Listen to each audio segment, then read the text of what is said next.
Today's recipe calls for some pasta. I'm going to show you how to make a creamy chicken pasta casserole. We're going to use a little bit of a chicken hack to make it even faster and simpler to slap together to make it the perfect weeknight meal. So with that said, let's get started.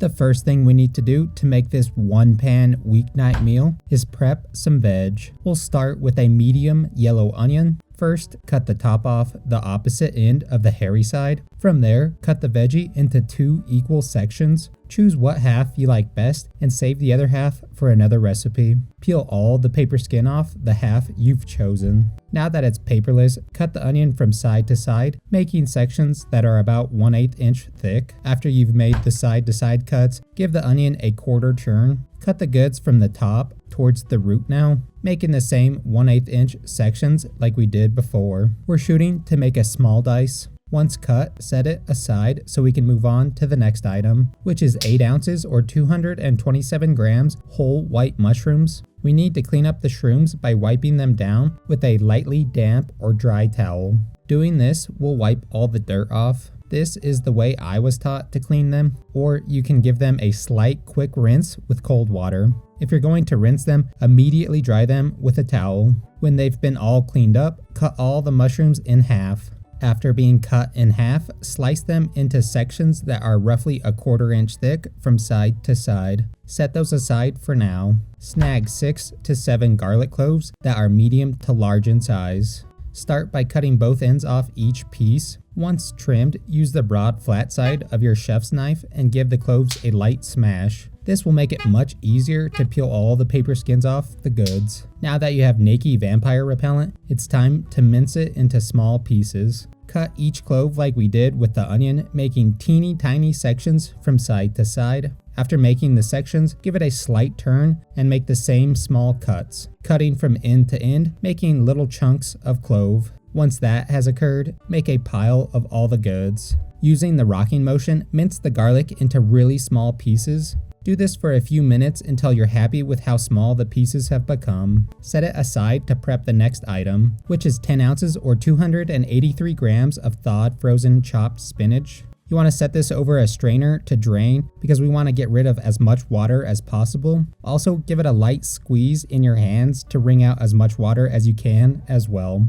Okay, on to the protein portion of this meal, which is some chicken. You can cook your own chicken, but I wanted to make a meal that was a little easier to put together. Taking out an extra step, we'll be using a pre-cooked rotisserie chicken. This will save some time, and whatever is left of the protein, you can also use it for another meal for the week. Use whatever parts you like of the rotisserie chick. I'm using the chicken breast for this recipe.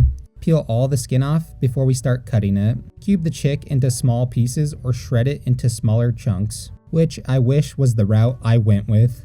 Anyways, you'll want 2 cups lightly packed or roughly 300 grams of protein. We need to move on to prepping the best part of this recipe, which is grating some Parmesan cheese. Using a box grater on the smallest side, shred some parm. We're looking to collect 3/4 cup or 70 grams of this tasty stuff. Following that, we need to decide what type of pasta to use. Today, I went with some rotini. You can use your favorite type though. Whatever you choose, you'll need 8 ounces or 227 grams worth. Snag a large pot and fill it up with as much H2O as you need. Heavily season the water with some coarse ground kosher salt. This will season the pasta, making the end product better. Next, grab a large skillet or pan that's oven safe, meaning you can put it in a hot oven without anything bad happening to it. So basically anything that has no plastic handles on it. If you don't have one, I'll explain later what to do instead. My grandma gave me her Dutch oven style skillet, so thanks Grams. Anyways, gather all the goods and take it over to your heat source. Before we start, pop a lid atop of the pot of water. Following that, crank the heat to high. We'll start by making our pasta first. Putting the lid on will help trap the heat and steam, making the water come up to a boil faster. Next, we'll preheat the little oven box. Set the temp to 400 Fahrenheit or 204 Celsius. We're going to try to time things just right, so turn your heating element that has the skillet on it to a medium level. Allow the pan to become all hot and bothered. Once it is, add about 2 teaspoons of oil or enough to lightly coat the bottom of the pan. When the oil becomes hot, drop in the onion we cut from earlier. Immediately season it with some coarse ground kosher salt and give it a quick stir around. Cook the veg that makes people weep the salty tears for 6 to 7 minutes or until they become translucent in color. After the onion is cooked, toss in the sliced shrooms. Give it a fat pinch of coarse ground kosher salt, then give things a stir about. Sauté the mushrooms for 12 to 15 minutes or until they become brown in color and most of the moisture has been cooked off. Following that, dump in the chopped spinach. Break up any large chunks that may be present. Stir it into the rest of the goods. Once you've done that, add the cubed chicken and give that a stir in as well. Make it hail a small pinch of salt. Spread the stuffs apart and add the garlic to the pan. Cook the clove for 30 to 40 seconds or until it becomes very fragrant in smell. After it's been cooked, mix all the goods into one. Now empty the pan out, transferring everything into a bowl for later. When it's cleared out, toss in 2 tablespoons of unsalted butter, moving it about until it completely melts. After the butter goes from a solid to a liquid, make it snow 4 tablespoons of all-purpose flour. We're making a roux which will make our sauce nice and thick and viscous in texture. Cook the roux for 3 to 5 minutes or until it becomes a light brown color. It's imperative that you do this because we need to cook the flour. This way our sauce doesn't taste like a spoonful of flour. Once it's been cooked, pour in 1.5 cups or 350 ml of room temp milk. While you are pouring in the milk, use the other hand to mix the roux with the liquid. We want to dissolve it into the cow's water. Vigorously mix the 2 ingredients together until it becomes smooth in texture. If things have become too thick, add 1 to 2 tablespoons more of milk to slightly thin it out. Don't overdo it though, because we can thin it out more later if we need to. When you're happy with the way it looks, dump in the stuff we cooked earlier. Give the sauce and foods a mix together until everything is completely coated. After you've accomplished that, set that aside so we can cook the nudes. The water should be at a rolling boil now. Carefully take the lid off away from you. This way the heat and steam doesn't burn you.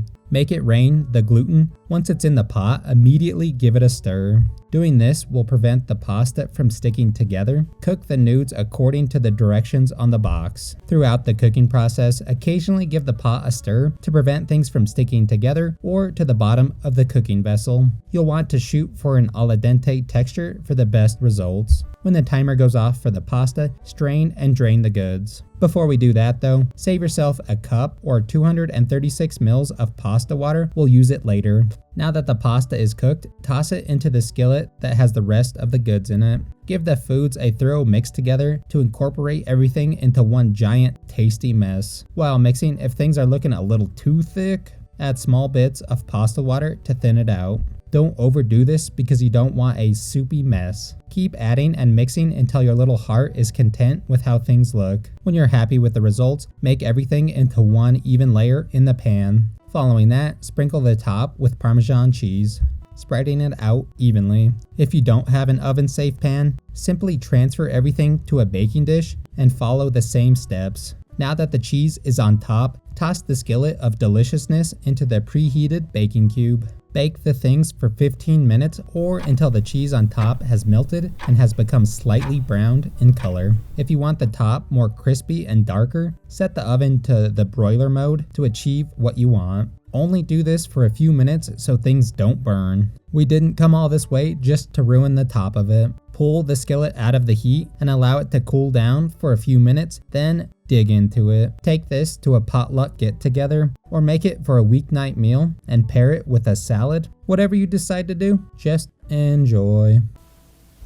Alright, now that our creamy chicken, mushroom, and spinach pasta casserole thingy-majig is done, let's give it the old taste-a-roo. Came out super aesthetically pleasing. There's a few colors going on for it. There's that bright green from our spinach. Then we got that sweet caramelization, that nice golden brown color on the top from our cheese. Then if you squint hard enough, you might be able to see some chunks of chicken and onion. And if you really squint, you might be able to see some garlic. Probably not because it's too small. But anyways, it looks super hearty and delicious looking. So with that said, let's try it.